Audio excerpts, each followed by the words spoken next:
Barksdale Elementary School opened in 1962 and was named in honor of Clarksville City Mayor W.W. Barksdale.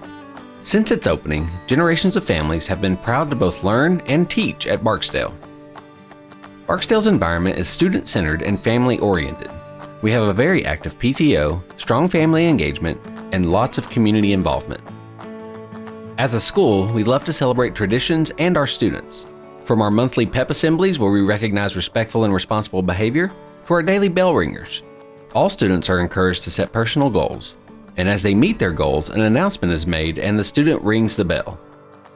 Barksdale has good reason to celebrate, as the students, faculty, and staff work hard to excel. We are again a Tennessee Reward School based on our 2022 performance and for being in the top 5% of schools in the state. Barksdale's mission is bolstering emotional needs and growing active learners. And our vision is an inclusive community dedicated to empowering students emotionally, socially, and academically to achieve their highest potential.